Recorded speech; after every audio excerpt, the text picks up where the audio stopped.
ये जो veto threats होती हैं, ये इस्तेमाल करके फैमिली मेम्बर को मफलूज सा कर देते हैं पेशेंट, क्योंकि एकदम वो एक रोंगटे खड़े हो जाते हैं ये सुन के कि हमारा जो फैमिली मेम्बर है वो घर छोड़ के चला जाएगा, और उन्हें लगता है कि जो ये कहेगा ये करेगा ज़रूर। हालांकि कोई ऐसी क्रेडिबिलिटी मरीज़ों की नहीं होती कि वो जो कहेंगे वो करेंगे ज़रूर। वो कहते रहते हैं कल से नशा नहीं करूँगा, फिर वो करते हैं।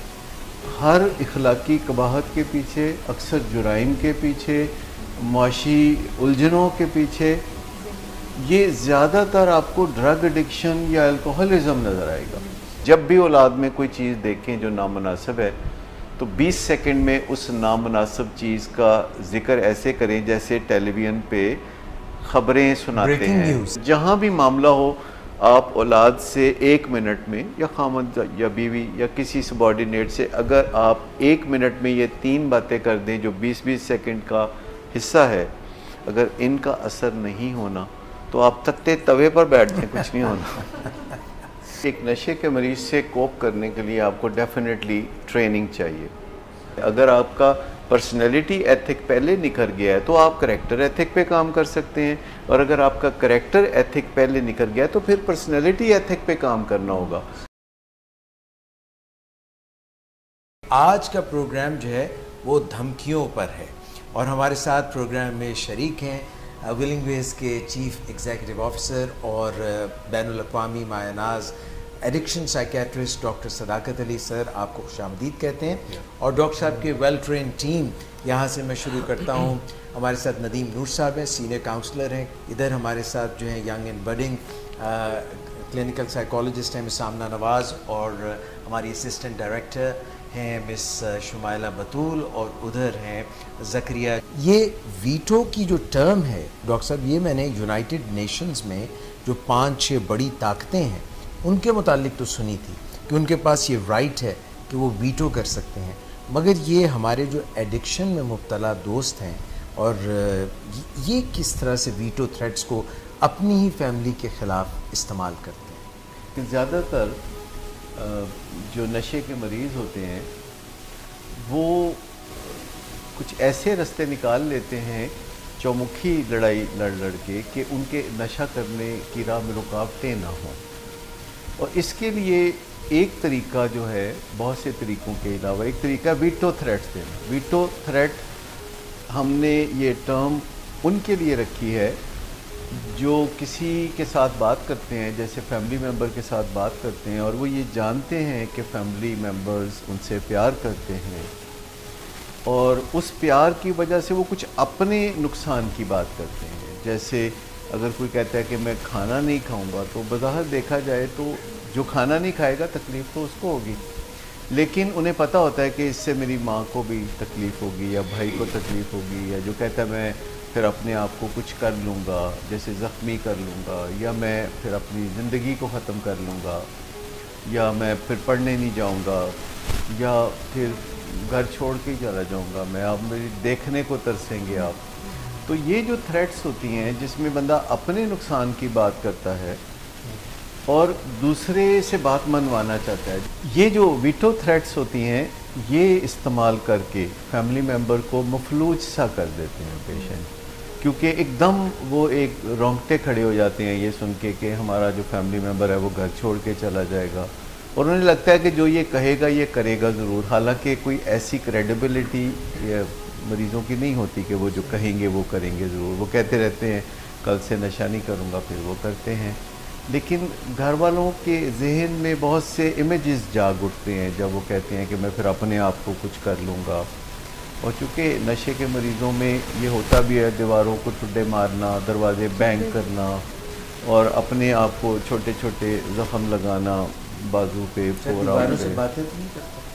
बाज़ ये भी होता है जो चरस या इस किस्म के नशे होते हैं जिससे कि पागलपन पैदा होता है, तो जो लोग भी इस तरह की बातें करते हैं दर हकीकत उनके ज़हनी तवाज़ुन में तो कुछ ना कुछ फ़र्क होता है। यानी जो लोग ऐसे दावे करते हैं जिसकी कोई एविडेंस नहीं होती, जैसे कोई आवाज़ें आने की बात करते हैं, या लोग ऐसे तजर्बात की या एक्सपीरियंसेस की बात करते हैं जो सिर्फ जिसमें से वो गुजरते हैं, जैसे कि हाँ, जो लोग कहते हैं कि हमारे पास मौक्कल हैं, या हमारे पास ये है, या हमारे पास वो है। कि उनके कब्ज़े में जिन्नात हैं, तो ये बातें जो हैं ये सारी डिलूजनल हैं, ये ज़हनी बीमारी की निशानी है। हेलुसिनेशंस भी होती हैं सर कुछ लोगों को। हेलुसिनेशंस का मतलब खास यही तौर है पे कि अगर ड्रग्स यूज़ करे, जो चीज़ एग्जिस्ट नहीं करती और दूसरा बंदा नहीं देख सकता, एक ख़ास बंदा खुद उस तजर्बे में से गुजरता है, तो ये सारे ज़हनी खलल की निशानियां हैं। और ये जो शुकूक शुबहात है, ये भी पैरानोया जिसको हम कहते हैं, खलल की निशानियां हैं। तो ये नशे के मरीज़ों में बहुत ज़्यादा होती हैं। मैं आपको बताऊं कि हर इखलाकी कबाहत के पीछे, अक्सर जुराइम के पीछे, मुआशी उलझनों के पीछे, ये ज़्यादातर आपको ड्रग एडिक्शन या अल्कोहलिज़म नज़र आएगा। पाकिस्तान में भी आप देखिए 60 की दहाई में, 70 की दहाई में ऐसे लोगों के हाथ में अनाने सियासत रही कि जो लोग खुल के कहते थे कि मैं थोड़ी बहुत पी लेता हूँ, कोई अवाम का खून तो नहीं पीता। तो ये जो चीज़ें हैं जिन्हें हम बड़ा ऑर्डिनरी समझते हैं, जैसे लोग सादा सिगरेट की बात करते हैं, तो कोई सिगरेट सादा नहीं होता, सिगरेट पॉइजनस होता है, नुकसानदेह होता है, लेकिन लोग कहते हैं कि इदी ते खैर है। मतलब जब हम इस तरह मार्जिन देना शुरू करते हैं तो फिर बात ज़रा दूर तक निकल जाती है। कोई जो धमकी देता है वो हमारा प्यारा जो कि नशा कर रहा होता है और अपनी ज़िंदगी को बर्बाद कर रहा होता है, ख़ुद भी डिसफंक्शनल हो रहा होता है, फैमिली को भी डिसफंक्शनल कर रहा होता है, तो अगर वो भूख हड़ताल कर रहा है तो करने दें, क्या हर्ज है? कितने दिन भूख हड़ताल करेगा? Would that be a good idea? नहीं, देखिए, हम जो इंसानों के साथ रिश्तों में बंधे होते हैं तो उनकी हर चीज़ हमें मुतासर करती है। हत्ता कि जो रिश्तेदार नहीं भी होते हैं, सच आप चौक में सिग्नल पे गाड़ी खड़ी करते हैं और कोई सख्त गर्मी में कोई बच्चा नंगे पाँव सड़क पे चल रहा होता है और आपको दिखा रहा होता है, तो आप उसको कुछ ना कुछ रुपया पैसा देते हैं। और हालांकि आपकी उसके साथ कोई रिश्तेदारी नहीं है, पर आपकी इमोशनल स्ट्रिंग्स वो पुल कर रहा है। लेकिन घरों में सबसे जो कॉमन वीटो थ्रेट है, जिसे आज हम अभी डिस्कस करने लगे हैं पहली दफ़ा, वो वीटो थ्रेट है कि मैं पढ़ूंगा नहीं।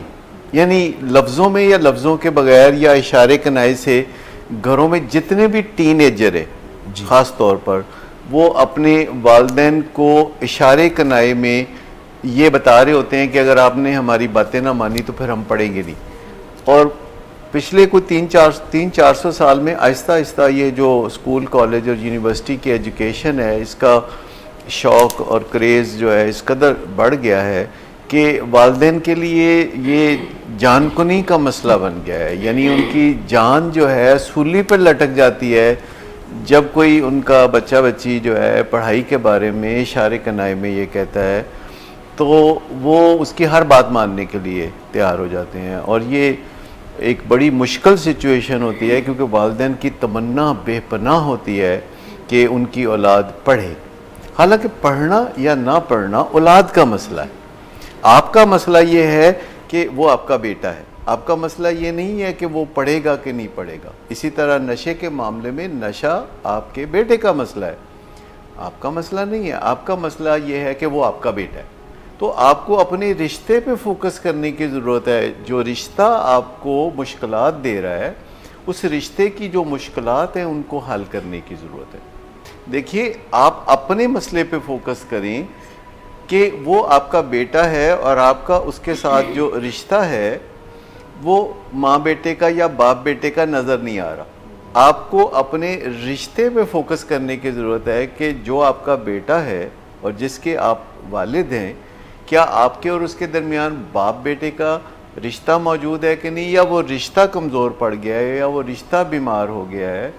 तो हमें एक्चुअली मसाइल इस तरह होते हैं कि जैसे नशा है तो ये हज़ारों साल से इंसान देख रहा है और पहले ज़मानों से ही ये चलता आ रहा है कि कोई ना कोई नशा दुनिया के हर खित्ते में किया जाता था।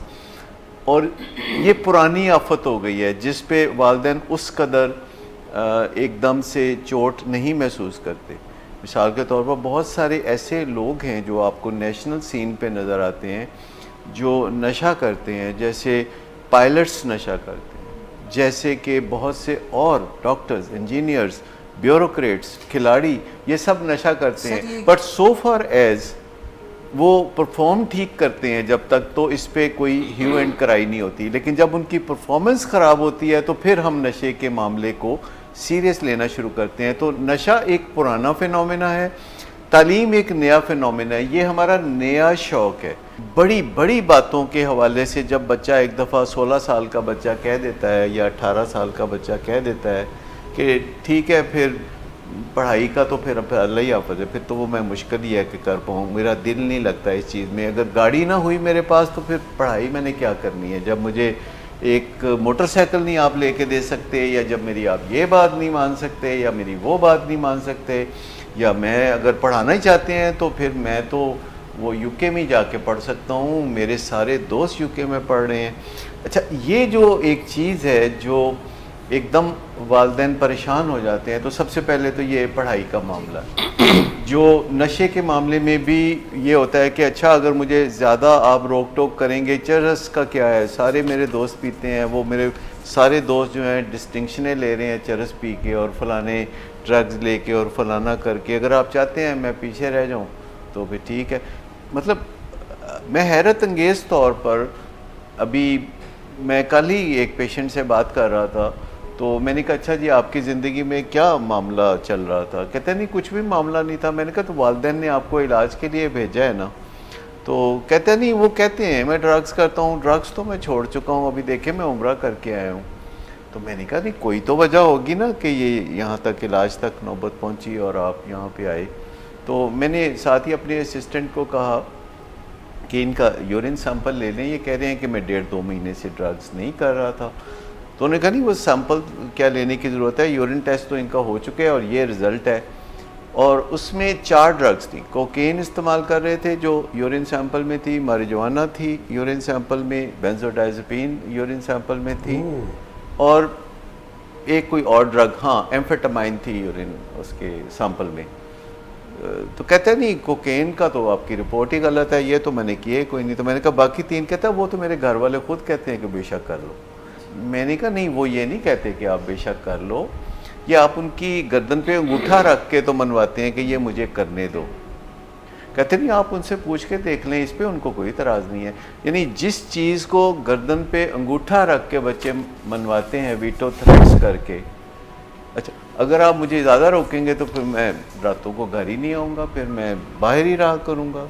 तो मतलब एकदम जो मतलब मौत दिखा के तो बुखार पे राज़ी करते हैं अपने वालिदैन। तो ये वीटो थ्रेट से निपटना वालिदैन के लिए बहुत ज़रूरी है, इसीलिए हम इस मौजू के ऊपर सैर असल बहस कर रहे हैं कि वीटो थ्रेट से कैसे निपटें। जब वो कहता है मैं फिर खाना नहीं खाऊँगा, अच्छा माँ को एकदम पता नहीं क्या होने लगता है कि एक दिन बच्चा खाना नहीं खाएगा तो क्या होगा। भाई आप उस चीज़ से कोप कर सकते हैं, आप कह सकते हैं कि बेटा खाना तो मौजूद है, अगर आप खाना अभी नहीं खाओगे तो ठहर के खा लेना, अगर आपको जब भूख लगे तब खा लेना, या अगर आप खाना नहीं खाओगे तो आपके और हमारे दरमियान ये मसला तो हल नहीं होगा, मसला तो बातचीत से हल होगा।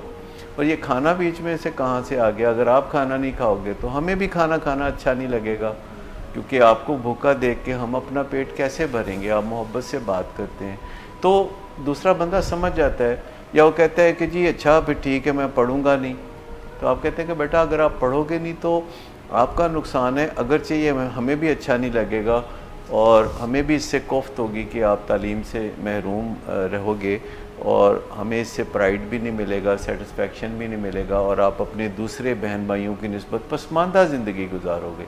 ये मसले का हल नहीं है, तुम्हारा जो असल मसला है उसको डिस्कस क्यों नहीं करते? पेरेंट्स या तो कहते हैं कि ठीक है मत खाओ, या घर छोड़ के चले जाओ, कल के जाते आज जाओ, या वो बात जो ज़्यादातर तो बात मान लेते, लेकिन एक ये ऐसे भी पेरेंट्स का एग्जांपल्स हैं कि जो कहते हैं कि चलिए ठीक है नहीं तो ना सही, अगर आप घर छोड़कर जाना चाहते हैं तो जाएं, और फिर बच्चे चले भी जाते हैं समटाइम्स घर छोड़। देखिए पहली बात तो यह है कि गुस्से का जवाब गुस्सा नहीं होता, धक्के का जवाब भी धक्का नहीं होता, और हम पार्टिंग किक्स नहीं देते। जब लोग अपनी बैड इंटेंशंस का इजहार करें तो आप कभी उसे एंडोर्स नहीं करते, कभी उसे सेकंड नहीं करते। अगर कोई आपको धमकी देता है कि मैं थप्पड़ मारूंगा तो आप कभी ये नहीं कहते कि अच्छा मार के दिखाओ, भाई ये कौन सा ऐसा कोई एक्रोबैट है जो कोई नहीं कर सकता, अगर आप कहोगे मार के दिखाओ तो वो मार के दिखा देगा। तो आप कभी गलत चीज़ों को इंडोर्स नहीं करते, आप कहते हैं नहीं ये थप्पड़ मारने की तो ज़रूरत ही कोई नहीं, जब मैं आपकी बात तवज्जो से सुन रहा हूँ, आप जब तक बोलेंगे मैं हमतन गोश रहूँगा, मैं आपकी बात तवज्जो से सुनूँगा, लिहाजा मारपीट की ज़रूरत नहीं है। आप अगर कुछ लिख के तफसील से मुझे बताना चाहें मैं उसके लिए भी तैयार हूँ, आपका मैं नुक्ता नज़र सुनना चाहता हूँ, मैं अच्छी तरह आपकी बात सुन के फिर मैं कोई जवाब देना चाहता हूँ। तो पार्टिंग किक्स नहीं देते, क्योंकि फैमिली मेम्बर भी इमोशनल हो जाते हैं जब कोई अपना प्यारा लाडला जो ड्रग्स इस्तेमाल करने लगता है। याद रखें कि जो भी ड्रग्स इस्तेमाल करते हैं होते बड़े लाडले हैं, और ये लाडला होना जो है ये कोई बहुत ठीक चीज़ नहीं है, तो मेरिट के मुताबिक चलना चाहिए। लेकिन समहाउ जो लोग ड्रग्स करते हैं वो सबको बहला लेते हैं, वो सबका दिल जीत लेते हैं, उन्हें सेट करना बहुत आता है, वो हर एक को कुर्बो जवार में दूर और नज़दीक में हर एक को सेट कर लेते हैं, क्योंकि उनके अंदर एक चार्म होता है, एक मैजिक होता है उनके अंदर। और मैं आपको कहता हूँ कि ये सब जो नशे के मरीज होते हैं, हम इन्हें कहते हैं ये जादूगर होते हैं, ये मैजिशियंस होते हैं, ये मेस्मराइज कर देते हैं इनके अंदर, क्योंकि कामकाज कोई ख़ास नहीं करना होता, फ़राइज़ मनसबी पूरे नहीं करने होते, और ऐसे केमिकल से मसनूई तौर पर अपने दिमाग को प्लेयर में रखना होता है। और इस अजीम मकसद के लिए वो फिर फोकस करते रहते हैं कि कौन बंदा है और उसकी क्या कमज़ोरी है और कैसे उसको उसका दिल जीतना है और कैसे ऐसी बड़ी बड़ी बातें करनी है जिससे कि दूसरे का दिल जो है वक्ती तौर पर ज़रा पिघल जाए और ज़रा खुश हो जाए। और मैं देखता हूँ कि तमाम अहले खाना आखिरकार मरीज़ की मर्ज़ी पर ही चल रहे होते हैं, और मरीज़ वो है जिसकी मर्ज़ी खुद उस पर नहीं चल रही। एक नशे के मरीज़ से कोप करने के लिए आपको डेफिनेटली ट्रेनिंग चाहिए। हम लोगों को इसलिए ये मुश्किल नहीं लगता कि हम साल हा साल तक इसी एक्सरसाइज में रहते हैं, डेली पेशेंट्स आ रहे हैं जा रहे हैं, आप उनसे डील कर रहे हैं, तजर्बे से सीख रहे हैं, साइंटिफिक रिसर्च से सीख रहे हैं। तो एक नशे के मरीज़ से जो मुज़ाकरात हैं वो करना हमें आ जाता है, तजर्बे से भी आ जाता है। और साइंस कहती है कि नशे के मरीज़ से मुज़ाकरात करने के लिए एक थोड़ा सा पहलू ये है कि आप उसे खाली हाथ नहीं लौटा सकते। आप जब भी उससे बात करेंगे, किसी भी टॉपिक पे बात करेंगे, तो आप उसे स्ट्रेट नो नहीं कहते, आप उसको एक ऑल्टरनेट बताते हैं कि ये नहीं यूँ कर लो। मैंने कई दफ़ा देखा है कि पेशेंट्स हमारे पास आते हैं इलाज के दौरान और दूसरे तीसरे या चौथे दिन वो आते हैं, बहुत प्यारी सी बात करते हैं, बड़ा माहौल बनाते हैं और फिर वो सिगरेट की डिमांड करते हैं। और वो ऐसा माहौल होता है उसमें ना करना बज़ाहिर मुश्किल लगता है, लेकिन हम उन्हें कहते हैं कि क्या बेहतर नहीं होगा कि मैं आपको सिगरेट की बजाय आइसक्रीम मंगा दूँ या चिप्स का एक पैकेट मंगा दूँ या कुछ कर दूँ। आप कुछ दे के भेजते हैं, आप झटका करके नहीं भेज सकते किसी नशे के मरीज़ को, चाहे घर में हो या चाहे आप इलाज की सेटिंग में हो। मैंने देखा है कि घर वालों को जब सिखा देते हैं तो वो मुज़ाकरात करना सीख लेते हैं, और जो बच्चा पराठो मांग रहा होता है वो एक जॉगर पे राज़ी हो जाता है। यानी ये रोज़मर्रा मैं देखता हूँ कि आप उसे खाली हाथ नहीं लौटा सकते, आप उसे मोहब्बत इज़्ज़त के साथ कुछ ना कुछ दे के भेजते हैं जो कि जायज़ और मुनासिब होता है। जिस बंदे की तबीयत में भी नशे की बीमारी होती है, चाहे वो सब्सटेंस अब्यूज़ हो, चाहे वो वर्कोहलिज्म हो, या किसी न किसी थॉट की एडिक्शन हो जिसे OCD कहते हैं, आप उसे खाली हाथ नहीं लौटा सकते, आप उससे मुज़ाकरात जारी रखते हैं, गुस्सा किए बगैर मुज़ाकरात जारी रखते हैं। और मैंने सैकड़ों दफ़ा देखा है कि मिलने के लिए कहते हैं कि आना है, जब वो रिहेबिलिटेशन के प्रोसेस में होते हैं सामने बैठते हैं, 10 मिनट 15 मिनट बातचीत होती है, आप उन्हें एक चीज़ से दूसरी चीज़ की तरफ, वो दूसरी से तीसरी ऑफ़र, चौथी ऑफ़र, पांचवी, एक आखिरकार वो आपकी बात मान के थैंक यू करके उठ जाते हैं। यानी आप उन्हें सिगरेट भी नहीं देते, आप उनकी कोई गलत बात भी नहीं मानते, लेकिन आप इज़्ज़त से बात करते हैं उनके साथ, आप उनके मोहब्बत से बात करते हैं और मुज़ाकरात को जारी रखते हैं। आप मुज़ाकरात को कभी ख़त्म नहीं करते।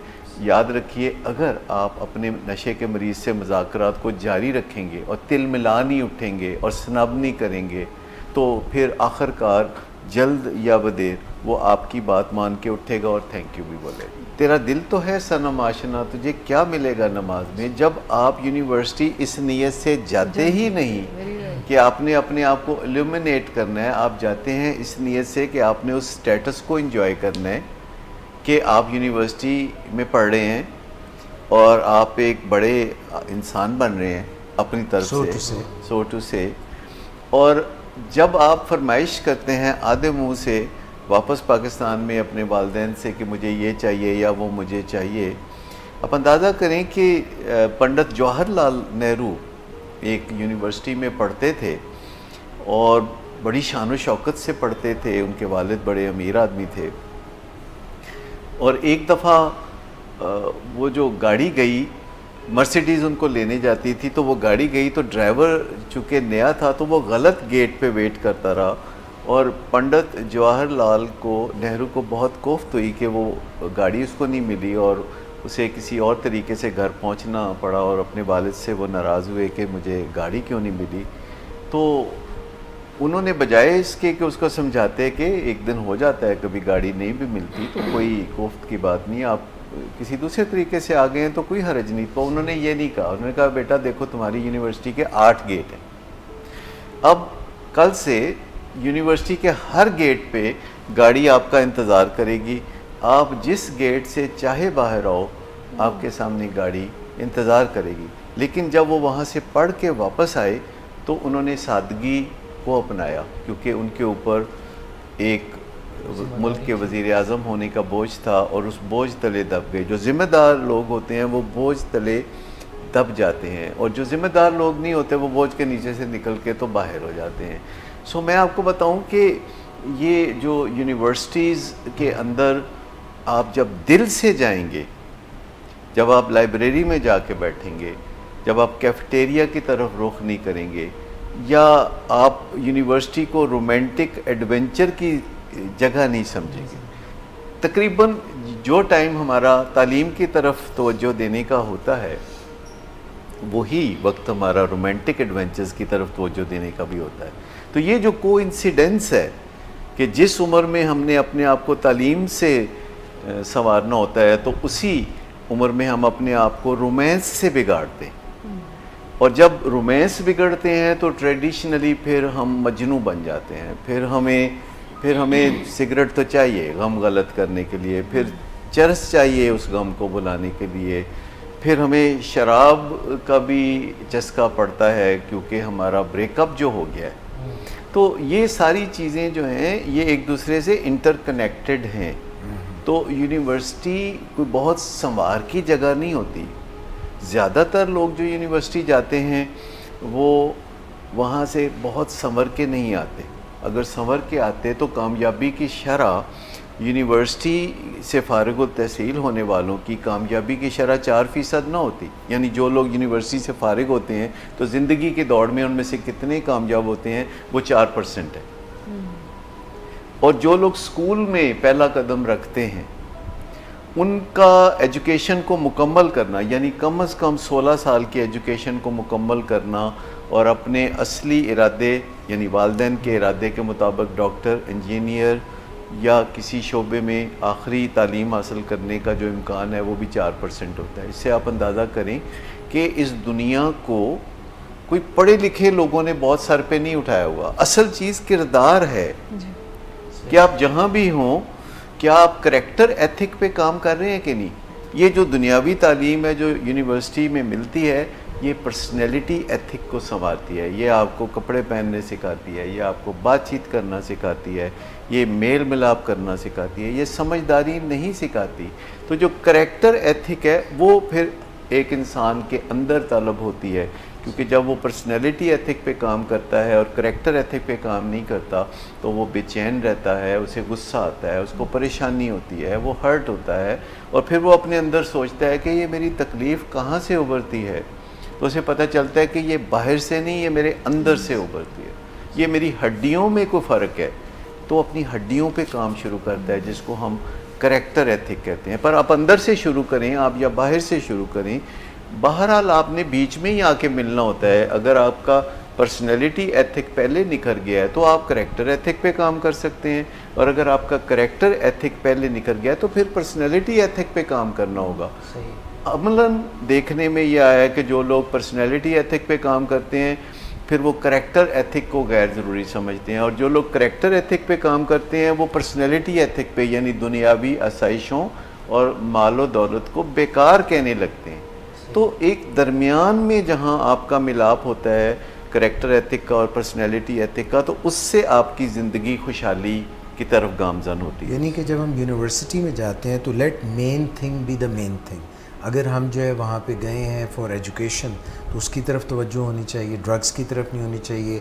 और फिर हम किसी दरसगाह में दाखिल हो रहे हैं और हम वहाँ पे दाखिल होते हुए कह रहे हैं कि बड़े अरमानों से रखा है कदम, प्यार की दुनिया में ये पहला कदम, तो वो गड़बड़ हो जाएगी। देखिए, वालिदैन को बहुत जल्द अर्ली ऑन ये सीख लेना चाहिए कि कैसे बच्चों के हाथों इमोशनली ब्लैकमेल नहीं होना। इसका रास्ता है कि बच्चों की इज़्ज़त करें, बच्चों से प्यार करें।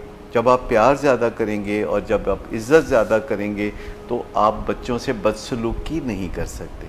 और ये भी बदसलूकी है जब हम बच्चों की गलत फरमाइशें पूरी करते हैं, जब हम बच्चों को बिगाड़ने लगते हैं।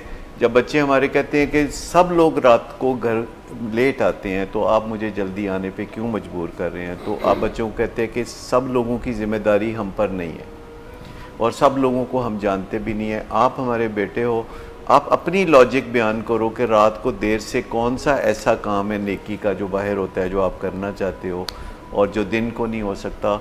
और जो वल्नरेबल टाइम है तमाम एडिक्शंस का, इवन ओवर ईटिंग जो कि एक सब्सटेंस एडिक्शन है, इसका भी जो डेंजर जोन है वो शाम 6 बजे से शुरू होकर रात 12 बजे तक रहता है, थोड़े से फ़र्क के साथ। बाकी भी जितने पुट्ठे काम हैं ये सब शाम को ज़्यादा होते हैं। सुबह के टाइम पे तो अमेरिका में और यूके में जुआ खाना भी खाली पड़े होते हैं, कोई जुआ खेलने भी नहीं आता सुबह नाश्ता करने के बाद।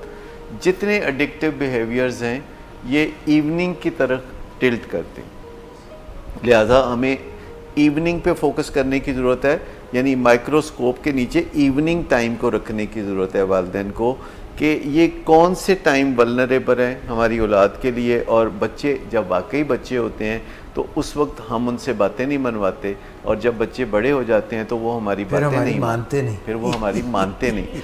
और हम जो ये जो वीटो थ्रेट्स हैं कि बच्चा हमें इशारा दे रहा है कि अच्छा फिर कर लें ऐसा, फिर ये ना मुझे कहिएगा डिस्टिंक्शन नहीं आई, तो मेरा ख्याल है कि वालिदैन को उसी वक्त ढूंढ दिल उसका 1-2 बीट्स जो है वो स्किप करके तो वालिदैन कहते होल्ड इट, तुम यही कह रहे हो ना कि तुम्हें ये चाहिए या तुम्हें वो चाहिए। तो प्रॉब्लम एक और भी है कि वालिदैन पुराने एडिशंस होते हैं, बच्चे नए एडिशंस होते हैं।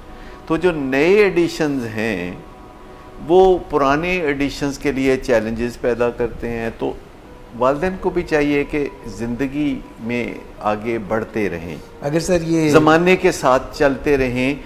ये एक बहुत लाजमी अमर है कि आपके बच्चे आपसे ज़्यादा टैकी ना हों, आप टैकी हों, आपके बच्चे आपसे ज़्यादा चतर चलाक ना हो, आप हों चतर चलाक। उनको रोकें अपने ऊपर अपना शार्पनिंग दी 100 पे काम करें। ये जो जल्दी हम कहना शुरू करते हैं साडा की ये होन साडा अल्लाह ही अल्लाह, मतलब ये जो चीज़ है ना अपने आप को दरगुजर कर देना, अंडरमाइन कर देना और सारा कुछ सब कुछ तोड़ा ही है ना। नहीं भाई, जब तक आप दुनिया में हैं वालिदैन के तौर पर, जब तक सांस है तब तक आस है। आप अपनी ज़िंदगी को बेहतरीन बनाएं और आपको अपने आप को अंडर वैल्यू ना करें और ये ना कहें कि सब कुछ तो अड्डा ही है। नहीं, सब कुछ हमारा है, लेकिन चूँकि आप हमारे बच्चे हैं तो ये आपका भी है। ये इस तरीके से बात करते हैं और ये जो ज़बानी सब आपके लिए करते हैं, सब ये है सब वो है, नहीं, सब कुछ हम अपने लिए करते हैं पर उसके बेनिफिट्स हमारी औलाद तक भी पहुंचते हैं क्योंकि हमारा एक स्ट्रॉन्ग रिश्ता है। और फिर मैं आपको बताऊं कि खाली औलाद तक भी आपके बेनिफिट्स नहीं पहुंचने चाहिए, आपके जो बेनिफिट्स हैं हर उस बंदे तक पहुंचने चाहिए जो आपकी ज़िंदगी में कंफर्ट लाता है। आपको उसकी बात माननी चाहिए जो आपकी बात मानता है। अगर बच्चे आपकी बात नहीं मानते तो आपको पोलाइटली बता देना चाहिए कि आप भी उनकी बात नहीं मानेंगे। बच्चे अगर वीटो थ्रेट्स करते हैं तो आप उन्हें बता दें कि इससे आपका कोई मसला हल होने वाला नहीं है और अगर आप ऐसा करेंगे तो हमें अफसोस होगा, हमें दुख होगा। अगर आप घर से चले जाएंगे तो हम आपको याद करेंगे, आपकी खैरियत की दुआ मांगेंगे और अल्लाह से कहेंगे कि वो आपको वापस भेजे। और अगर आप हमसे दूर रहोगे तो हम आपकी राह तकेंगे। जब वो जा रहे हो तो उन्हें पार्टिंग किक नहीं देते। अगर वो कहता है मैं पढ़ूंगा नहीं, तो आप कहते हैं अगर आप पढ़ेंगे नहीं तो आपका नुकसान होगा, हमें अफसोस होगा और हम देखेंगे कि आप पसमानदा ज़िंदगी गुजार रहे हैं तो हमें तकलीफ़ होगी।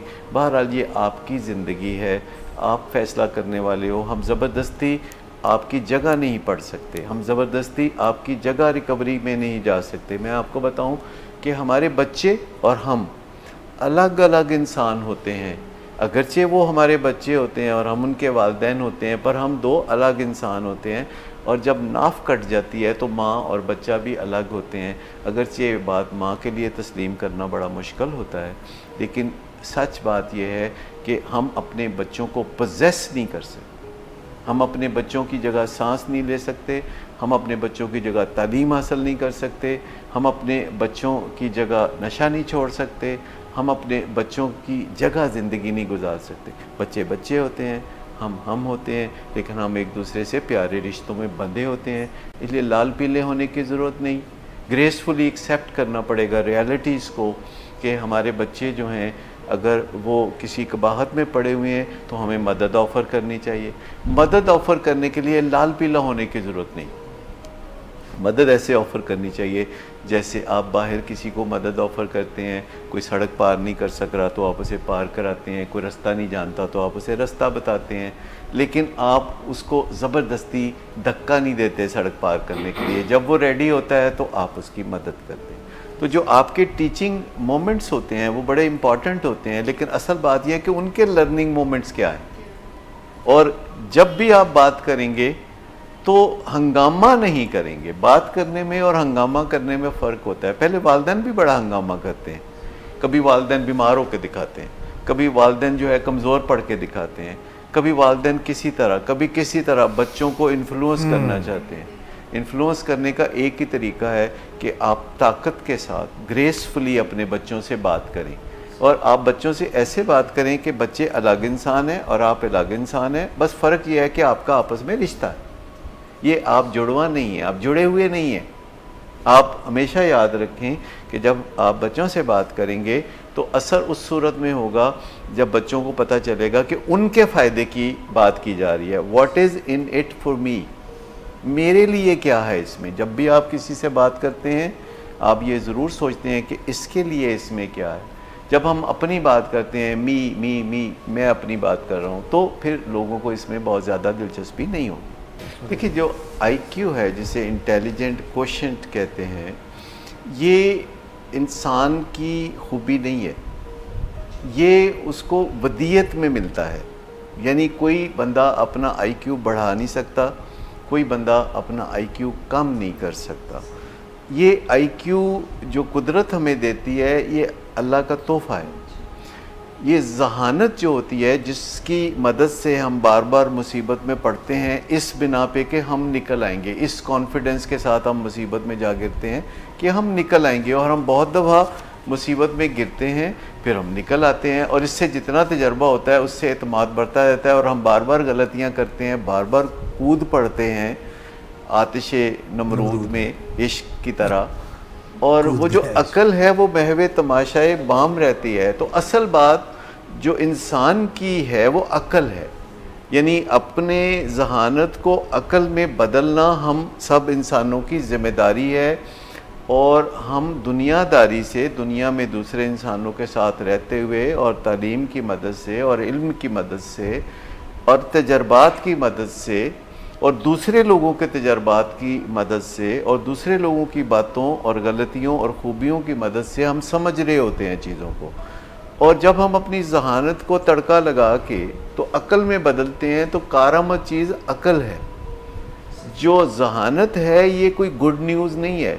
बड़े लोग मुझे बताते हैं, किसी बच्चे से इंट्रोड्यूस कराते हैं जो ट्विंकल ट्विंकल सुनाता है और फिर वालिदैन कहते हैं कि ये बहुत ज़हीन है, तो मैं कहता हूँ it is not a good news. आपने इसकी अब हिफाजत जो है डबल करनी है, क्योंकि जहानत उसे पटरी से उतारेगी।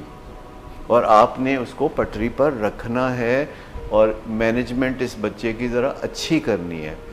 और जितना भी, मुझे 40 साल हो गए इस फील्ड में, मैंने आज तक कोई ऐसा मरीज़ नहीं देखा नशे का कि जो ज़हीन ना हो, जब मुझे भी चक्कर देने की कोशिश ना करे, क्योंकि अब मुझे तजर्बा हो गया थोड़ा थोड़ा, मैं भी शुरू में बहुत भोला भाला था। लेकिन मैंने देखा है कि ये रोज़ाना मुझे मेरे मरीज़ कुछ ना कुछ टीच करते हैं, कुछ अतर चलाकियाँ मुझे सिखाते हैं और मुझे ज़िंदगी गुजारने में, आम ज़िंदगी गुजारने में उससे बड़ी मदद मिलती है। लेकिन मैं आपको बताऊं कि ज़हानत एक ऐसी चीज़ है जो हमें एक सूडो कॉन्फिडेंस देती है, और ज़हानत के साथ जो चीज़ जोड़ बन के चलती है और ज़िंदगी अच्छी गुजरती है वो EQ है। यानी आपके जज्बात जो हैं वो कैसे हैं, वो आपके कितना काबू में है। कहीं आप उछल तो नहीं पड़ते, कहीं आप गुस्से तो नहीं करते, कहीं आप बेचैनियों की तरफ तो नहीं जाते, कहीं आप बहुत ज़्यादा खुश तो नहीं हो जाते। जिस तरह गुस्सा कोई अच्छी चीज़ दी है, इसी तरह बेपनाह खुशी का एलिमेंट भी तबीयत में होना कोई ज़्यादा अच्छी खबर नहीं है। हो सकता है आइंदा ज़माने में लोग डॉक्टर्स के पास जाएं और कहें कि डॉक्टर साहब मुझे पता नहीं कहाँ की खुशियाँ चढ़ी हुई हैं, मुझे बहुत ही ज़्यादा खुशी महसूस हो रही है, बग़ैर वजह के मेरा कुछ कर लें। जैसे कि डिप्रेशन के लिए लोग जाना शुरू हो गए हैं कि डॉक्टर साहब मैं डिप्रेस रहता हूँ, वजह कोई नहीं है, सारी ज़िंदगी ठीक ठाक है, माली मामला ठीक है, औलाद के मामला ठीक है, पर मुझे बड़ी डिप्रेशन होती है। तो डॉक्टर बताता है कि ये एक बायोलॉजिकल इलनेस हो सकती है, ये कोई न्यूरोट्रांसमीटर्स और हार्मोन्स का इम्बैलेंस हो सकता है। सो IQ ये एक फितरत का दिया हुआ, कुदरत का दिया हुआ तोहफ़ा है। इसको हम फिर कन्वर्ट करते हैं कि इसे अक्ल और समझदारी में कन्वर्ट कर लें। उसके लिए हमें दुनिया में आंखें खोल के, कान खुले रख के चलना पड़ता है और सोच विचार करनी पड़ती है। रोज़ाना मेडिटेट करना पड़ता है, अपने दिन का एक जायज़ा लेना पड़ता है कि आज का दिन कैसा था, क्या ठीक किया, क्या ठीक नहीं किया, कल कैसे ठीक करना है। बहुत सारा मुतालिया करना पड़ता है। यूनिवर्सिटी के एजुकेशन के अलावा बहुत सारी ऑटोबायोग्राफीज़, बहुत सारी किताबें पढ़नी पड़ती हैं। फिर टीवी पे जब ख़बरें हम देखते हैं तो हम कहते हैं अच्छा इस ख़बर में अगर मेन करैक्टर मैं होता तो अब क्या करता। या ख़बरें अनफोल्ड हो रही होती हैं तो हम गौर कर रहे होते हैं कि अच्छा ये ख़बर अब क्या शक्ल इख्तियार करेगी, ये कल क्या होगा, ये आज ऐसा नज़र आया तो कल क्या होगा, परसों क्या होगा, धारा किस तरफ चलेगा। तो इससे अकल जो है वो बढ़ती है। तो जब अकल बढ़ती है तो फिर आप गलतियां करने की तरफ नहीं जाते, आप कैलकुलेटेड रिस्क लेते हैं। आप ऐसे ही मोटरसाइकिल का पहिया हवा में नहीं उठाते, आप ऐसे ही ऐसी चीज़ों के पीछे नहीं भागते जो शराब की तरह होती हैं। हमारी कुछ नीड्स होती हैं, हमारी कुछ जो वांट्स होती हैं, तो नीड्स तो पूरी करनी होती हैं। जैसे खाने पीने की नीड है, ऑक्सीजन की नीड है, तहफ़्फ़ुज़ की नीड है, सेल्फ़ इस्टीम हमारी नीड है। लेकिन कुछ चीज़ें हमारी वांट्स होती हैं कि सबसे पहला जो मॉडल है आईफोन का वो मेरे पास होना चाहिए, चाहे उसकी 3 गुना कीमत हो, या गाड़ी का नंबर मेरा ये होना चाहिए, या सेल फ़ोन का नंबर ये होगा तो लोग समझेंगे कि मैं कोई ज़बरदस्त आदमी हूँ। तो ये जो पर्सनैलिटी एथिक है, जब ये हमारे सर पे सवार हो जाता है तो जो हमारा जो करैक्टर एथिक है उसकी अहमियत हमारी नज़रों में ख़त्म होने लगती है। शादियों ब्याहों के मौके पे लोग पर्सनैलिटी एथिक देखते हैं और फिर 6 महीने बाद रोने पड़े होते हैं। सो ये जो वालिदैन का मामला है जिसमें वो उनको औलाद से डील करना पड़ता है, चाहे वो धमकी हो के फिर मैं पढ़ूँगा नहीं, चाहे ये धमकी हो के मैं रात को घर नहीं आऊँगा, लेट आऊँगा, या धमकी ये हो कि मैं फिर ये छोटा नशा नहीं करने देंगे तो मैं बड़ा नशा करूँगा। अच्छा, कोई नशा छोटा बड़ा नशा नहीं होता। ये जो लोग खुद ही कह देते अच्छा तुम शराब तुम्हें हम खुद ला देंगे, या मेरा एक दोस्त है पेशावर में उससे अच्छा गर्दा तुम्हें मैं खुद मंगवा दूँगा पर तुम हेरोइन ना पियो। ये सारे धोखे हैं जो हम अपने आप को देते हैं। जब बीवी को मरीज़ कहते हैं कि अगर मुझे पास बैठ के शराब नहीं पीने दोगे तो फिर मैं बाहर जाके पीऊँगा, फिर तुम्हें पता वहाँ कौन कौन होगा, फिर वहाँ कौन सी ख़वातीन होंगी। तो बीवी के एकदम कानों से धुआं निकलने लगता है और कहती नहीं नहीं मैं अभी बर्फ़ का इंतज़ाम करती हूँ। तो किसी के साथ गलत काम में हिस्सेदार नहीं बनते, आप हाथ जोड़ देते हैं कि ये आप काम खुद कर रहे हैं तो मैं इस गलत काम में हिस्सेदार नहीं बनूंगा। सबसे बड़ी बात है कि हम औलाद के लिए जब झूठ बोलते हैं, जब अपने नशे के मरीज़ के लिए झूठ बोलते हैं, तो हम उसकी बर्बादी की राह हमवार करते हैं। झूठ हम सब बोलते हैं, अपने लिए बोलने तो बोलने, पर औलाद के लिए झूठ ना बोलें। और दूसरे की ज़िंदगी बर्बाद करने का, अगर आप झूठ बोल के अपनी ज़िंदगी बर्बाद करना चाहते हैं, योर बेस्ट लक। लेकिन आप अपनी औलाद की ज़िंदगी अगर झूठ बोल के बर्बाद करना चाहते हैं तो ये डबल जुर्म हो जाएगा। मैं ये इखलाकी एडवाइस नहीं दे रहा, ये तिब्बी एडवाइस है कि औलाद के मामले में अपने हम बहन भाइयों के सामने वडियाइयाँ करते हैं, जबकि वडियाई वाली बात कोई नहीं होती। औलाद ने हमें तंग किया होता है और हम कह रहे होते हैं नहीं, हमें तो बहुत पुरसुकून तरीके से ये डील करता है, तो दिल का बहुत अच्छा है, गुस्सा बहुत करता है पर दिल का बहुत अच्छा है। तो ऐसा कोई बंदा नहीं होता जो गुस्सा करता हो और दिल का बहुत अच्छा हो। गुस्सा करने वालों का तो दिल भी बैठ जाता है, दिल का भी भट्टा बैठ जाता है उन लोगों का जो गुस्सा करते हैं। तो गुस्सा कोई अच्छी चीज़ नहीं होती, गुस्सा हराम होता है। इमोशंस को ही, जैसे पेरेंट्स के इमोशंस को ही मैनिपुलेट कर रहा होता है पेशेंट।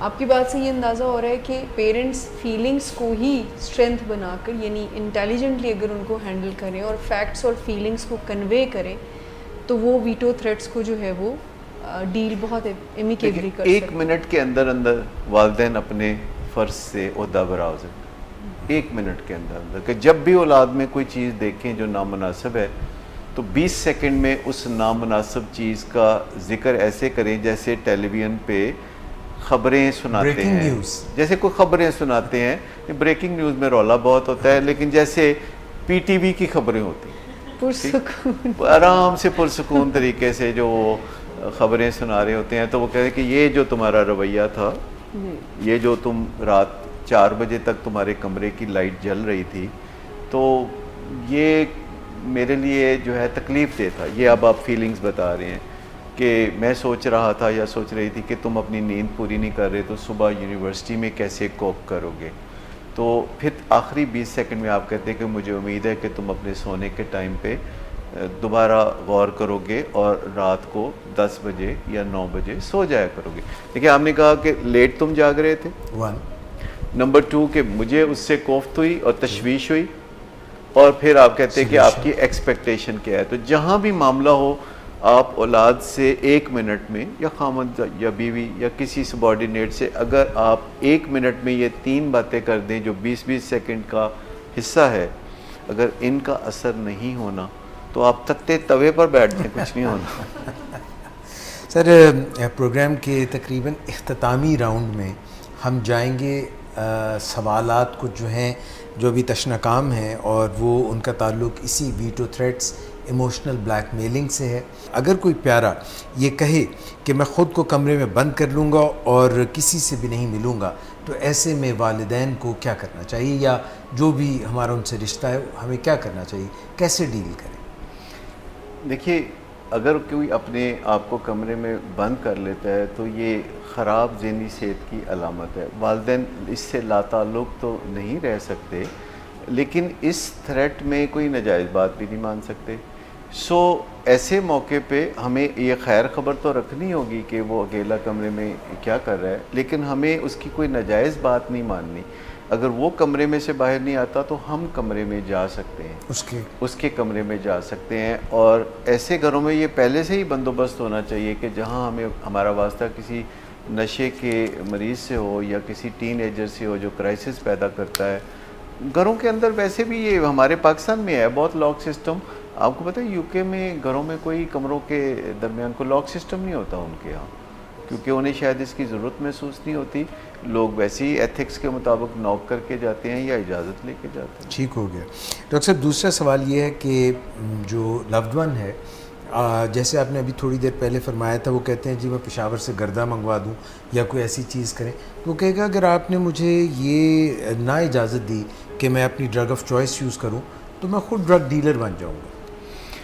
नेचुरली आप उससे बात करते हैं कि इससे आप अपने आप को बहुत मुश्किलात में डाल देंगे। अगर आप ड्रग डीलर बनेंगे तो पुलिस आपको जल्द ही पकड़ के ले जाएगी, और हम कतई तौर पर इस जुर्म के बाद आपकी मदद नहीं कर सकेंगे जब आप थाने के लॉकअप में होंगे।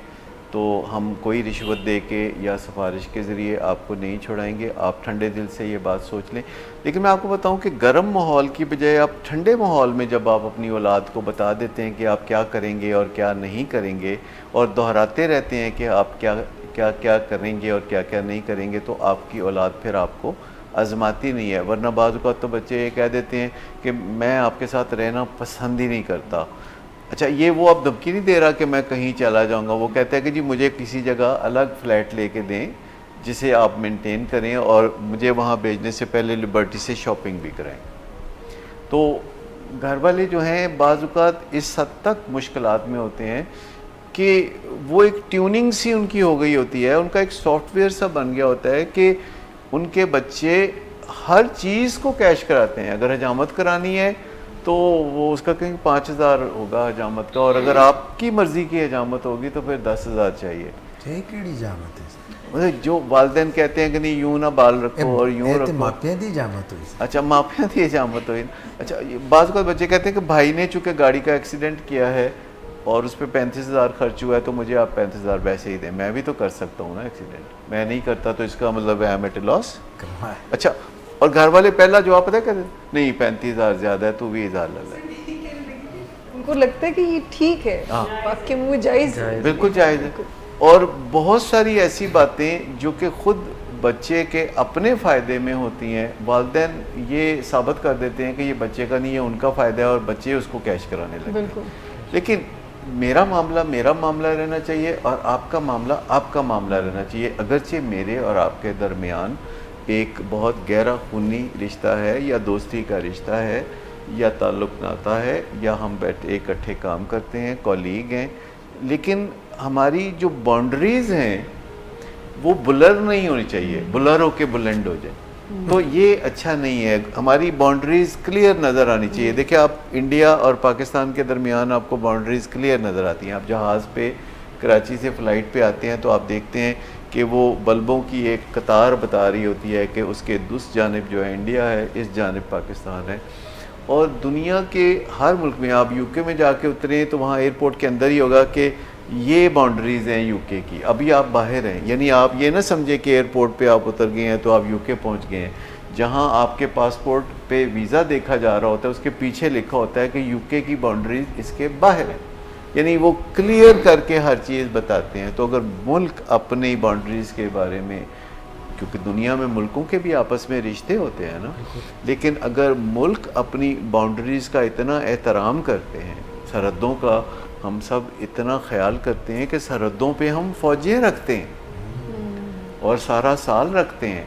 और सर, अगर कोई जो इन बाउंड्रीज़ का ख्याल छोड़ने लगे और ऐसे रवाबित बढ़ाने लगे तो ऐसे लोग भी हैं जो कहते हैं कि ये ऐसे ना करो। तो अच्छा, घरों में भी वालिदैन के साथ औलाद की बाउंड्रीज़ होती हैं। मियाँ बीवी बहुत ही करीबी रिश्ता है, पर उनके दरमियान भी बाउंड्रीज़ होती हैं। आप भूत बन के पोजेस नहीं कर लेते अपनी बीवी को या खामद को, आप एक शख्सी आज़ादी का ख्याल रखते हैं। और बच्चे हों या वालिदैन हों या भाई हों, ये आपस में उन्हें ये ख्याल रखना चाहिए कि वो अलग इंसान है पर एक रिश्ते में जुड़े हुए हैं, वो वैसे नहीं जुड़े हुए फिज़िकली, वो सियामीज़ ट्विंस नहीं। तो असल बात यह है कि जब हम अपनी और दूसरों की बाउंड्रीज़ का ख्याल करने लगते हैं तो फिर हम आपे से बाहर नहीं होते, फिर हम गुस्से नहीं करते, फिर हम आराम से बात करने लगते हैं। जब हम आराम से बात करने लगते हैं तो उसके दो पहलू हैं। सबसे पहले हमें ये एहतियात करनी है कि क्या नहीं कहना जी। और जब हम फैसला कर चुके हैं कि क्या नहीं कहना तो उसके बाद हम फैसला करेंगे कि क्या कहना है। क्योंकि जब हम बात कर रहे होते हैं तो जो लफ्ज़ हैं और फ़िक्रें हैं वो मूसलाधार बारिश की तरह वो टपक रहे होते हैं और हमने उनमें से पिक एंड चूज़ करना होता है कि इसे पकड़ना है, इसे छोड़ना है, इसे पकड़ना है, इसे छोड़ना है। हमेशा बेहतर और बदतर लफ्ज़ जो हैं बर वक्त हमारे सामने आ रहे होते हैं। तो जब हम अपने प्यारों से बात कर रहे होते हैं तो हम बेहतर लफ्ज़ों का चुनाव करते हैं। सर, वो मैंने सिर्फ ये 2-3 बातें पूछनी थी कि ये सर हुज्जा मार सकने हैं एक दूसरे ने, तो चूंडियाँ वट सकने हैं तो बखीच को इस तरह कर सकते हैं कि ये भी परहेज़ करें। बहुत परहेज़ करने की ज़रूरत है और बचपन से ये सिखाना चाहिए, क्योंकि घरों में छोटे छोटे बच्चे जो हैं चुपके से एक दूसरे को चुंडी काट देते हैं और वालिदैन जो है परेशान हो जाते हैं, उनको पता भी नहीं चलता। और बाज़ औक़ात जिसे चुंडी काटी जाती है वो भी ऐसे शोर मचाता है जैसे मर ही गया हो, मर गया वो करना शुरू कर देता है। बाज़ लोग इसमें यानी ये जो एक शोर मचाना है ना, वो ओवर कर देते हैं इन चीज़ों को। तो बच्चों को शुरू से समझाना चाहिए कि जो भाई होते हैं, अगरचे आपकी उनके साथ थोड़ी रकाबत भी होती है जिसे हम सिबलिंग रेवलरी कहते हैं, और ये बहन भाइयों के दरमियान ज़रूर पाई जाती है और ये सारी उम्र के लिए रहती है, इसे ख़त्म नहीं किया जा सकता। अगरचे वालिदैन को ये चीज़ बहुत बुरी लगती है, लेकिन ये एक नेचुरल इंस्टिंक्ट है। वालिदैन की बच्चों से कोई रकाबत नहीं होती। वालिदैन चाहते हैं कि उनके बच्चे उनसे आगे निकल जाएं, लेकिन बहन भाई एक दूसरे से आगे निकलने का मौका नहीं देते। और एक बच्चा अपना रिपोर्ट कार्ड दिखा रहा है और वालिदैन से साबिश ले रहा है, तो दूसरा बच्चा भी भाग के पिछले महीने की रिपोर्ट कार्ड ले आया, तो कहते हैं अभी देखो। तो बच्चों के अंदर ये जो नेचुरल इंस्टिंक्ट है, इनको समझना चाहिए, इसमें कोई कबाहत या बुराई वाली बात नहीं है। पर हमारे अंदर जो नेचुरल इंस्टिंक्ट्स हैं, जो जिबिल्लतें हैं, उनको ज़रा काबू में रखना ज़रूरी है, क्योंकि हम अपनी मर्ज़ी करें ये हमारा हक़ है, लेकिन हमारी मर्ज़ी से दूसरे की मर्ज़ी ज़ख्मी हो जाए ये जो है ना हमारा हक़ नहीं। सर, ये जो आपने पोजेस करने की बात की है कि हमारी कोशिश होती है, बीवी है, मियाँ है या बच्चे हैं, हम उनको पोजेस करने की कोशिश करते हैं, तो मुझे ये ख्याल है कि जब कोई पोजेस्ड हो जाता है वैसे तो उसको एक्सरसाइज कराना पड़ता है, वो क्या कहते हैं, झाड़ा फूंक, एक्सोर्सिज्म कराना पड़ता है, तो हम वैसे कर लेते हैं सर। हाँ, नहीं इस तरह नहीं होता जैसे आजकल भी हमारे देहातों में होता है कि कहते हैं जी इसको जिन भूत चिमड़ गया है, तो फिर उस बंदे को मार मार के उसका बुरकस निकाल देते हैं, और जब वो बंदा चीखें मारता है तो कहते हैं जिन भूत चीखें मार रहा है। तो मैं आपको बताऊं कि हमें मामलात जो है इज़्ज़त आबरू से तय करने चाहिए, घरों में भी और माशरे में भी। और जब हम अपने बच्चों से मामला कर रहे होते हैं या बहन भाइयों से मामला कर रहे होते हैं या दोस्तों से या कॉलीग से कर रहे होते हैं, तो हमें सॉफ्टर वर्ड्स इस्तेमाल करने चाहिए। हमें बड़े बड़े अल्फाज कह के दूसरों को हर्ट नहीं करना चाहिए। और ख़ास तौर पर जो CEOs होते हैं उनके लिए एहतियात है कि उनकी बात में वैसे ही बड़ा वज़न होता है। अगर वो किसी को ये कह दें कि आपकी ये बात मुझे अच्छी नहीं लगी, मैं अप्रूव नहीं करता इसको, तो दूसरे की जान निकल जाती है। और अगर आपकी पर्सनैलिटी ऐसी हो कि जिसका दूसरों पे असर होता है, तो आपको और भी सॉफ्टर वर्ड्स यूज़ करने चाहिए और आपको ऐसे अल्फाज इस्तेमाल करने चाहिए जिससे दूसरे की दिल आज़ारी ना हो या दूसरा हौसला ही ना हार बैठे। और शीशे के घर में बैठ के, यानी जब हम अपनी गलतियां जानते हैं, जब वालिदैन जानते हैं कि उनसे अपना ब्लड प्रेशर या शुगर कंट्रोल नहीं होती, या कोई ओवर ईटिंग का मामला है जो कंट्रोल नहीं होता, वालिद अपने सिगरेट नहीं छोड़ पा रहा, तो फिर अपने बच्चों से बात करते हुए भी बहुत ज़्यादा आपे से बाहर होने की ज़रूरत नहीं। अब देखिए पाकिस्तान में हर लुच्चा लफंगा जो ख़ुद बहुत ज़्यादा करप्शन करता है, वो करप्शन के ख़िलाफ़ बातें करनी शुरू करता है। आसान तरीन तरीका ये है कि चोर ही बोले चोरो चोर। तो मैं समझता हूँ कि जब हम दूसरे को बात करते हैं तो हमें अपने गिरेबान में भी ज़रा झांक के देख लेना चाहिए। हम सब में कोताहियाँ होती हैं, पर हमारी कोताहियाँ, हमारी करप्शनें दूसरों से मुख्तलिफ होती हैं। इनको उछालने की बजाय हम अपनी कॉम्पिटेंस की बात कर सकते हैं। हम बता सकते हैं कि हम क्या कर सकते हैं, बजाय इसके कि हम कहें कि दूसरा क्या नहीं कर सकता। क्योंकि अगर ज़िंदगी में आगे बढ़ना चाहते हैं तो आपको थोड़ा अपना हॉर्न भी बजाना पड़ेगा, यानी आपको अपना बारे में भी कुछ ना कुछ अच्छे अल्फाज कहने पड़ेंगे। अगर आप किसी जगह जॉब इंटरव्यू के लिए गए हैं और आपसे पूछा जा रहा है कि आपकी खूबियाँ क्या हैं, तो आप किसी शर्मीली की तरह लोटपोट नहीं हो जाएंगे। आप बताएंगे कि आपकी क्या खूबी है, मौका महल के मुताबिक you can blow your own horn. लेकिन दूसरे के ऊपर कीचड़ उछालना, इसका कुछ हिस्सा ज़रूर वापस आपके ऊपर आके गिरेगा और फिर आप कहेंगे नहीं ये तो पर्सनल मामला है। एक बंदा कहता है ये जो मेरी बदकिरदारी है ये तो मेरा पर्सनल मामला है, तो दूसरा कहता है ये जो मेरी करप्शन है ये भी मेरा ज़ाती मामला है, ये भी मैं बहुत छुप के करता रहा हूँ, बहुत प्राइवेटली करता रहा हूँ। तो ईंट का जवाब पत्थर होता है या नहीं होता, ये हमें सोचना ही पड़ेगा। और हमें अपने घरों में भी जब हम अपने बच्चों के साथ मामला डील करते हैं तो ये नहीं कहना चाहिए कि तुम्हारी उम्र में मैं इतना यूँ होता था या तुम्हारी उम्र में हम ये कर लिया करते थे। नहीं, आपके बच्चे जो हैं उनको अंडरमाइन करने की ज़रूरत नहीं है। आप उनको आगे बढ़ा सकते हैं, आप उनको तरक्की पे उकसा सकते हैं, लेकिन आप उनकी बेइज्जती नहीं कर सकते। Thank you sir. प्रोग्राम इख्तिताम ही करते हैं, मगर एक हम वीटो थ्रेट्स की बात कर रहे थे, ब्लैकमेलिंग की बात कर रहे थे, एक इसके बिल्कुल दूसरी तरफ पहलू है। एक तो हम कहते हैं हम ख़ुद को नुकसान पहुंचाएंगे अगर आप मेरे ये काम ना करेंगे। कई दफ़ा हम ये झांसा भी देते हैं, यानी हमसे मुराद है जो एडिक्ट्स होते हैं, कि आप अगर मेरी शादी कर दें तो मेरी दुनिया बदल जाएगी, मेरी काया पलट जाएगी। डिमांड से आप कहते हैं कि आपको ये देखें, ये करके देखें, आपने बहुत कुछ किया पहले, अगर आप मुझे उम्रा करा दें तो मैं ऐसे बदलूँगा कि आपको दिन में तारे नज़र आ जाएंगे। इसके मुताबिक क्या? देखिए, अब बिज़नेस शुरू करा दें। ये तो पुराना एक टोटका था, ज़ुबैदा आपा का नुस्खा था कि शादी कर दी जाए। तो ये नुस्खा कभी कभी बड़ा कारआमद रहता था कि जब इंसान को वोटी मिल जाती है तो वो बाहर ज़रा घूमना फिरना कम करके अपने घर में अपनी बीवी के साथ जो है ज़रा खुश रहना शुरू कर देता है, तो बाज़ औक़ात वो ज़िम्मेदार भी हो जाया करता था। तो पुराने ज़माने की बात है। ऐसा हो लेकिन आज के ज़माने में महज शादी काफ़ी नहीं है, किसी पीर मुर्शद के साथ शादी हो तो उससे ज़िंदगी में कोई बड़ी और अच्छी तब्दीली आना मुमकिन है, और नशे की लत उससे छूट सकती है या ज़िंदगी उससे बदल सकती है। तो मेरा ख्याल है मार्केट में अगर इज़ नॉट सो लकी, कोशिश की बात है ना, ये गट्स की बात है कि आप आगे बढ़ के तलाश करें तो फिर कोई हाथ पकड़ने वाला भी मिल but is it a good idea to get into a marital relationship when you are already having your own problems? Simply marital relationship की हम बात नहीं कर रहे, हम किसी मुर्शद या मेंटोर किस्म के। सर जो बंदा नशा करता है उससे मुर्शिद मेंटोर का क्या ताल्लुक है? हाँ नहीं, डेफिनेटली अगर कोई नशा छोड़ना चाहता है, अच्छी ज़िंदगी की तरफ आना चाहता है, तो किसी सियाने का हाथ तो पकड़ना पड़ेगा। ये सर मैं बड़ा हैरान पर आप कुछ क्या? मैं थोड़ा सा कंफ्यूज था, मतलब मुर्शिद मेंटोर मतलब कि उनका लाइफ एक्सपीरियंस ज़्यादा हो या आपको हेल्प आउट कर सके? नहीं, शादी की बात कर रहे थे एजाज भाई।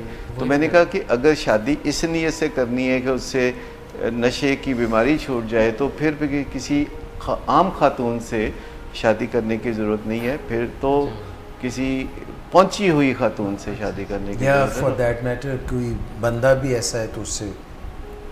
मगर सर ये आपने जो है ना बिल्कुल प्रोग्राम का अख्तिताम करते हुए मुझे थोड़ा गुमगू कन्फ्यूजन का शिकार कर दिया है, क्योंकि एडिक्शंस जो हैं।